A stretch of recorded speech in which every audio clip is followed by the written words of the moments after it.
Son las 6:01, 2 minutos, hora de comenzar la actividad del día de hoy en esta cátedra Pío Tamayo de la UCB. 30 años de acción. La actividad central de celebración de estos 30 años será el 16 de diciembre, las 6 p.m. aquí, que coincidirá con la actividad de fin de año. El próximo lunes tendremos aquí una actividad sobre proceso y crisis de la generación del 28 y presentaremos nuestro libro con el doctor Miguel Acosta Sáenz, El siglo que yo viví. Será un homenaje al doctor Miguel Acosta Sáenz, uno de los fundadores de esta cátedra, 105 años después de su nacimiento. ¿Qué tenemos para hoy? La situación política y militar antes, en y después del 8 de diciembre del 13. Vamos hacia una crisis institucional. Como ponente hemos invitado al doctor José Machillanda Pinto, doctor Enrique Sánchez Falcón y al profesor Rafael Iribarren. Hasta ahora solo está presente el doctor José Machillanda Pinto. Pues bien, ¿qué plantea la cátedra en relación a la situación política y militar antes, en y después del 8 de diciembre? ¿Qué decimos sobre si vamos o no hacia una crisis institucional? Nuestro punto de vista dice así: en esta fecha es ya lugar común referir los niveles de nuestra crisis política. El cuadro de polarización que alcanza hoy claras expresiones de violencia es algo cada vez más preocupante y alarmante. Materialmente imposible establecer las perspectivas de este expaís en este campo específico. El polo actúa permanentemente en función de su estabilidad y el supuestamente opuesto actúa en dirección a ocupar la posición del presunto contrario que aspira se produzca a la mayor brevedad. Esto nos sitúa en el plano de una estabilidad precaria, cuestionada y amenazada. Un polo por un lado y el otro su supuesto contrario. Podría más bien, en todo caso, hablarse de inestabilidad, que tal vez es algo más coherente con respecto a la imposibilidad de saber exactamente lo que nos espera. Sin embargo, lo que sí se puede precisar en este momento es lo atinente a los inmensos recursos que invierte el régimen actual para garantizar su estabilidad. Estamos ante una inversión múltiple que toca el campo publicitario, el control de todo lo que tiene que ver con la compraventa de votos, la inversión partidista, la utilización de una inmensa maquinaria de tarifados y el mantenimiento de una creciente nómina aplicada al mando militar, visto como la palanca que, en definitiva, garantiza la estabilidad de un régimen cada vez más amenazado por diferentes fuerzas y posiciones nacionales e internacionales. A estos factores hay que agregar el que se refiere a la compraventa de ayuda o apoyo internacional y el que se hace en el mantenimiento del proyecto Benecuba.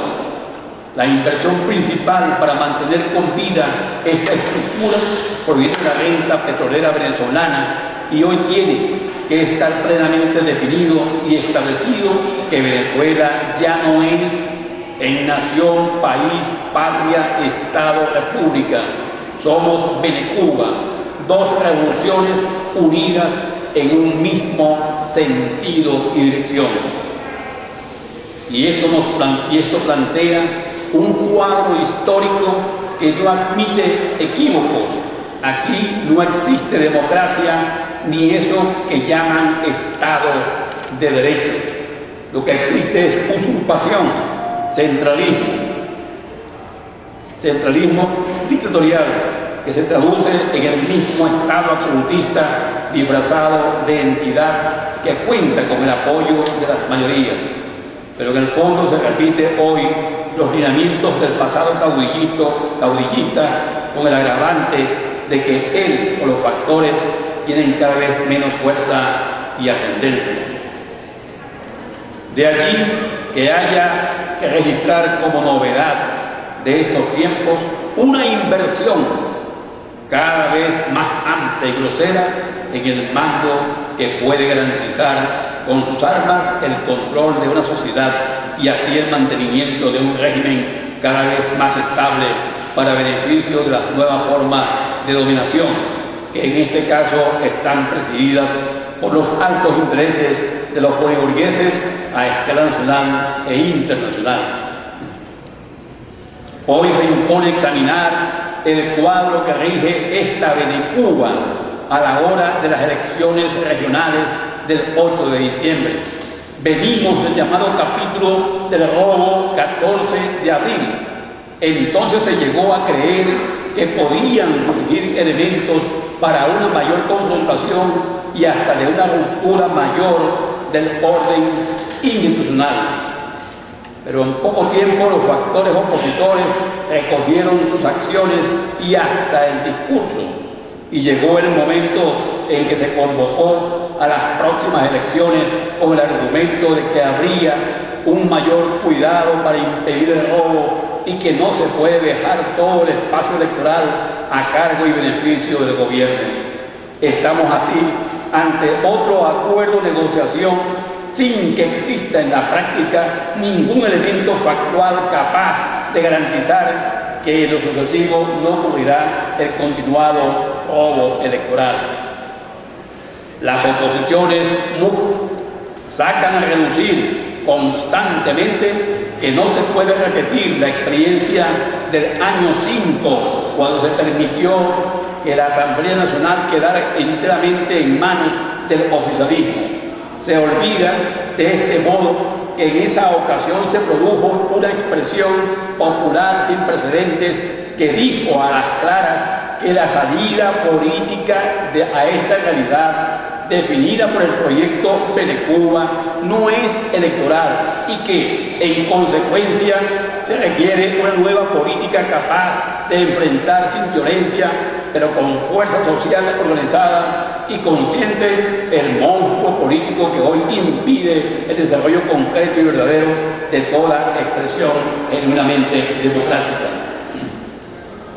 Esto no ha sido comprendido o no ha querido ser comprendido por los componentes MUD y por ello los conseguimos hoy dando pleno aval a una situación electoral a la que nadie puede negar la característica de estar controlada por los más variados procederes de los ladrones. Y aún así escuchamos cosas como esta. ¿Y qué vamos a hacer si eso es lo que tenemos? Expresión que se puede entender como resignación y acomodo o como pacto de negociación. Y este cuadro, en nuestra opinión, permanecerá en este tiempo en las propias elecciones del 8 de diciembre y en el periodo inmediato posterior. En el corto e inmediato plazo no vemos posibilidad de una ruptura institucional, producto, por ejemplo, de un levantamiento cívico-militar. Este expaís Este expaís se mantiene y se mantendrá. Este expaís se mantiene y se mantendrá mientras permanezca el contexto Venecuba, que en nuestra opinión solo puede ser derrotado por una fuerza social consciente y organizada que actúe en forma pacífica, pero con total decisión y fortaleza, o por un estallido popular violento que ensangrentaría aún más a Venecuba sin garantizar que salga de allí algo que sea completamente diferente a lo existente. Porque si algo es necesario ratificar es que se nos ha impuesto una política en la cual está muy lejos la existencia de verdaderos contrarios. Una política en la cual los polarizados hacen y mantienen el mismo juego electoral que hasta ahora les ha pagado los mejores dividendos. Pero insistimos, ¿qué decir entonces de lo que nos espera? ¿Estamos en vía de una ruptura institucional o de su última manifestación? Hay aquí militares dispuestos para impulsar un cambio de gobierno o una confrontación en el modelo Venecuba. ¿Se podría evitar la violencia? ¿Seremos capaces de organizar una fuerza pacífica, organizada y consciente para detener la tragedia Venecuba? Seguiremos avanzando en este estado de destrucción que nadie sabe hasta dónde podrá llegar. ¿Hasta cuándo la polarización se comportará como la máxima actora de un circo electoral que nos mantiene en la posición de dueños y señores de este expaís, de un expaís? Suponen ellos que la mayoría social, que nada tiene que ver con esta minoría, permanecerá indefinidamente impasible. Seguiremos viendo análisis muy claros sobre la miseria y robo de este cuadro electoral, llamando a la vez a votar como única manera de salir de la monstruosidad que tenemos por delante. ¿Hacia dónde, en fin, vamos? ¿Hacia más crisis? ¿Hacia más destrucción? ¿Hacia más expaís? Bien, señores, este es el punto de vista de la cátedra, que creo está claramente expuesto. Es decir, no creemos en salida electoral y tampoco creemos que el 8 de diciembre que se va a producir, porque es un acuerdo, negociación entre los dos polos, que entonces ahí va a haber, que ese día va a haber un estallido que va a cambiar el cuadro histórico. Bien, la situación política y militar antes, en y después del 8 de diciembre del 13, siendo ya las 6:18, no han llegado los otros dos ponentes, es decir, el doctor Enrique Sánchez Falcón y Rafael Iribarra. En consecuencia, comenzaremos con el doctor José Machillanda Pinto. Debo informar que estas exposiciones serán montadas como todas las actividades de cada lunes en YouTube, de modo pues que ahí podrán verla de nuevo o podrán también recomendarla a otras personas para la difusión de estos materiales. Bien, señores, la primera ponencia, doctor José Machillanda Pinto. Buenas tardes. He sido invitado a esta cátedra prestigiosa para que intente explicar qué es lo que puede ocurrir desde el punto de vista político-militar antes, en y después del 8 de diciembre. Esa es una tarea apolínea, no es eso lo que hacemos los cientistas políticos ni los cientistas sociales. Nosotros acostumbramos hacer la determinación de un problema, hipotetizar sobre el mismo y sobre la hipótesis principal nosotros producir un hilo conductor. Hacer una tarea de esta sería una tarea sumamente vasta, para la cual no tenemos tiempo, y lo que vamos a hacer hoy es que yo voy a reducir a los 20 minutos que me corresponden presentarles el trabajo a ustedes, y al final, por lo menos de mi posición, vamos a oír sus preguntas para tratar de clarificar absolutamente las dudas. Cuando recibí este planteamiento, yo me hice la siguiente pregunta para que ella me sirviera por la vía de un question words en un contenido que fuera la determinación del problema. Entonces, ¿cuál es el ambiente político real del sistema político en el periodo entre el 6 de noviembre y el 9 de diciembre del presente año? Aclaro, cuando hablo de ambiente político real, estoy hablando de relaciones civiles militares, estoy hablando de pauta de relación, estoy hablando de profesionalismo, que son los tres elementos que reconoce la ciencia llamada sociología militar, que explica la vinculación y relación del componente armado de un Estado con su gobierno, con sus instituciones y con su cuerpo social. Consideré como hipótesis principal la siguiente: la fragilidad del poder político después del 14A ha facilitado el protagonismo del tutelaje militar para proporcionarle fortaleza, control, gerencia y gobernabilidad al Poder Ejecutivo. Y a partir de ahí, entonces comienzo a estudiar cuáles son los elementos antecedentes. Un segundo aspecto sería el poschavismo, el obrerismo y el tutelaje militar, para luego caer dentro del campo de máxima ingobernabilidad y con ello el crecimiento de la estabilidad, para explicar definitivamente cuál sería el ambiente político real en lo que se puede llamar el golpe inocente o el golpe bueno. Quiere decir que nosotros tenemos que transitar una parábola, y esa parábola va desde, por lo menos desde el punto de vista de la ciencia política y de la ciencia de la sociología militar, a partir del 8D. ¿Por qué? Porque a partir del 8D se produce en Venezuela una de las implosiones más importantes desde el punto de vista político, cuando el presidente Chávez decide que no son los centauros de Chávez quienes deben continuar con el proceso de la revolución, sino es el grupo radical fidelista que tiene que seguir con la revolución. Ese momento se conoce como perturbación política mayor, Using Her Head.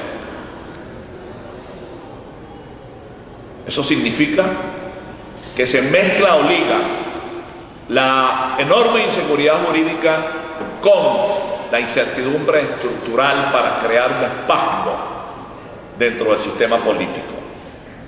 Una desprotección, que es lo que caracteriza esta situación. ¿Por qué? Porque es inhábil la Constitución, es inhábil el gobierno y es inhábil la oposición. Y la sociedad o cuerpo societal queda al garete. Eso es lo que vivimos entonces para el momento actual. Por lo tanto, este es un momento en el cual no es posible hacer predicción, que salgan los numéricos para decirle que es falso el número que presentan. Y no es fácil hacer predicción porque hay una situación o conducta de tal desmoronamiento en la ecuación política que impide recoger datos únicamente de carácter cuantitativo, y tienen que ser datos de carácter cualitativo y de carácter cuantitativo. Con esa data que tenemos cualitativa y cuantitativa en el Centro de Estudios de Política Proyectiva, es que yo pretendo colocarles a ustedes para su consideración la ponencia que me toca presentar durante 20 minutos esta tarde. Al final, hay unas conclusiones escritas a mano que se las leeré a ustedes de tal manera que quede más o menos claro qué fue lo que yo quise señalar durante los 20 minutos en el que me toca el planteamiento actual. Lo que ve la República, el sistema político y el cuerpo societal hoy no es otra cosa más que el legado de Chávez. Esto aparece en este documento hecho el 15 de marzo de este año, Como ustedes comprenderán, es vasto lo que hay que decir allí y sería muy difícil tratar de explicar todo el planteamiento del legado de Chávez. En cuanto a lo militar, el legado de Chávez está previsto en este libro y estudiado desde el año 2011, en donde se señala que Venezuela padece un momento político-militar revolucionario en el cual el presidente Chávez, por la vía de la ley orgánica de las Fuerzas Armadas, cambiada durante 4 veces, cambió un momento profesional del elemento militar por un momento revolucionario. Y hoy tenemos una institución en donde no hay generales de la República, sino generales de la milicia. Eso es lo que es el antecedente de este momento que nosotros queremos interpretar hoy. Ahora, ¿por qué ocurre eso? Porque quienes forman parte de eso que se llaman los centauros de Chávez, que es una mafia, se aprovecharon de la enorme debilidad de la organización militar desde 1973 y dentro de esas grandes debilidades fueron creciendo a tal punto que el planteamiento de la tesis sinusoidal o de la relación histórica del gobierno militar y del gobierno civil capturó y captó las ideas en la mayoría de esos militares, enseñada por un historiador que todos ustedes y yo conocemos, llamado Jacob Pinizaga. Él sembró en ellos durante 2 años y medio en el Palacio de Miraflores exactamente que había un periodo como una sinusoide que era igual a 50 años de gobierno civil y 50 años de gobierno militar. No era en vano lo que decía Chávez, de que eran 50 años de gobierno, y lo hizo con la protección y amparo del soft power cubano. Siendo que eso es así, vamos a comenzar, por razones de la historia, Chávez muere, un periodo del postchavismo que comienza el 14A y comienza muy mal. Comienza muy mal porque el 14A hay un proceso sumamente cercano en las elecciones. Pienso que sería banal que discutiéramos quién ganó, quién perdió. Hubo una situación de un límite sumamente pequeño que hizo necesario que los 3 actores principales del Consejo Nacional Electoral, el señor Maduro y el señor Capriles, pidieran un reconteo.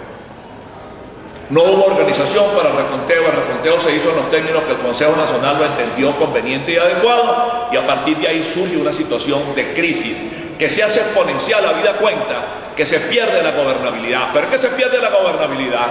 Porque quien fue supuestamente proclamado es un hombre inepto, es incapaz, es irresponsable, pero es impreparado.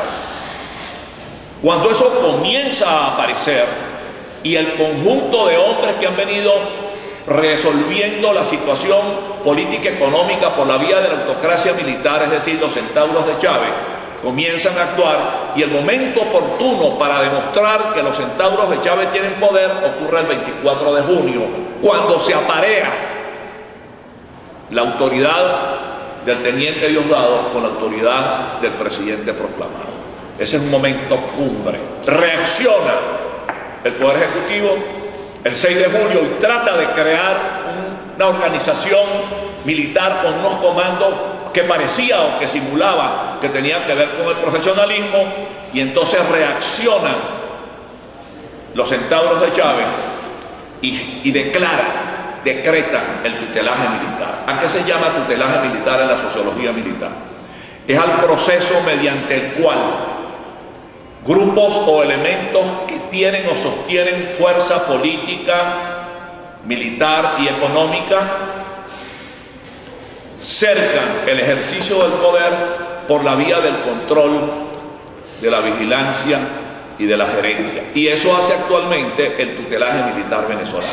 Es decir, hay un proceso de control sobre el poder político que llega a extremos, que se decreta un gobierno de la calle y después se decreta el gobierno militar de calle.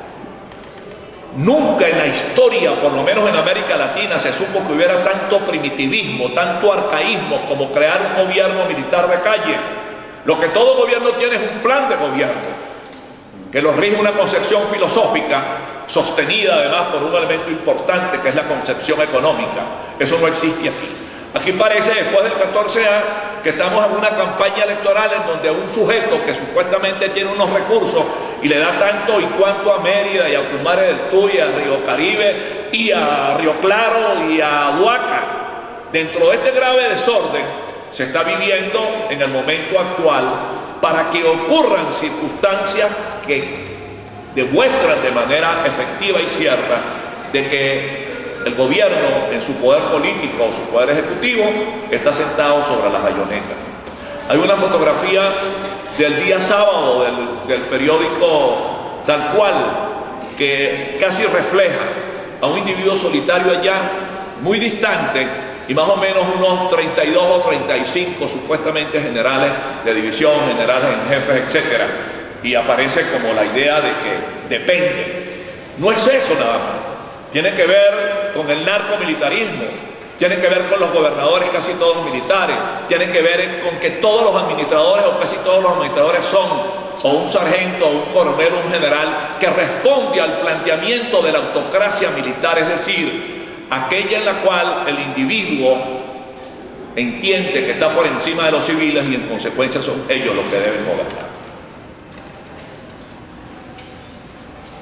Si pensamos tal cual yo he venido explicando hasta ahora, nosotros estaríamos en una situación de máxima ingobernabilidad y en consecuencia de una enorme inestabilidad política. ¿Por qué? Porque el país no tiene instituciones, la Constitución es inhábil, la oposición es inhábil y el gobierno es inhábil. Entonces pareciera que eso le permite al espacio del tutelaje que se apodera del poder político, como ciertamente está apoderado el poder político, el elemento militar, y en esa forma y de esa manera es que llegamos nosotros al evento del día miércoles. Creo que es importante señalar lo del miércoles porque lo del miércoles tiene que ver con la agenda pública. Y tiene que ver con la agenda pública como un proceso de carácter comunicacional que impactó durante el día miércoles, el día jueves y hasta el día viernes. Se cae a partir del día sábado, del día domingo, del día lunes, cuando la mayoría de nosotros, incluyendo los que se llaman de la oposición, entienden que tenemos dentro del Poder Ejecutivo a un saqueador que además autoriza la destrucción del único elemento que no se había tocado en la economía, que es el sector comercio. La ecuación es entonces una ecuación sumamente grave. ¿Qué es lo que se aprecia en ese proceso? Una cosa muy sencilla, que hay una enorme ingobernabilidad militar. ¿A qué se llama ingobernabilidad militar? Se llama ingobernabilidad militar aquel proceso en el cual un general no es capaz de responder por el cumplimiento de una orden de operaciones. Para comenzar, en el elemento militar ahora no hay orden de operaciones porque no hay diplomados de Estado Mayor, porque están alejados de la polemología, porque su función es ser gobierno y no ser elemento militar. Y porque además los generales han crecido en tal proporción que no se sabe exactamente cuál es el cargo que corresponde dentro de la pirámide ocupacional, porque la pirámide ocupacional se invirtió y se aplastó. Es decir, no existe una institución piramidal en donde se guarden y se resguarden las condiciones de los grados y de las antigüedades. La institución está como quería Chávez, una institución que había sido profesional por mucho tiempo, ahora es una institución que está cercana a la milicia. ¿Qué ocurre entonces? Aparece un programa con un discurso y un programa de acción. ¿Cuánto me queda? Sí. Ese programa de acción es el que va a permitir que aparezca un proyecto o aparezca un plan cívico-militar. ¿Qué es eso? ¿Qué es eso de cívico-militar? ¿Cómo se entiende eso? El ejercicio de un gobierno no tiene por qué tener el elemento militar, porque el elemento militar está construido en una institución costosa, peligrosa y delicada para que se ocupe de un problema distinto que tiene que ver con la defensa, no seguridad y defensa, defensa. La seguridad es un problema policial y de hace mucho tiempo eso no es un problema militar, es un problema militar la defensa. Es decir, aquello que tiene que ver con la teoría trielementista del Estado, que es la defensa del ciudadano, que es la defensa del territorio y que es la defensa del gobierno legítimo. Esa es la razón de ser de una institución costosa, peligrosa y delicada aquí y en cualquier parte. En consecuencia hay una enorme ingobernabilidad a lo interno del componente armado, que es lo que se ha ido más o menos conociendo con la última data que hemos recogido. que pareciera que hay tres vectores distintos en intensidad y en dirección, que creen que no tienen que ir al clásico coup d'état de l'autre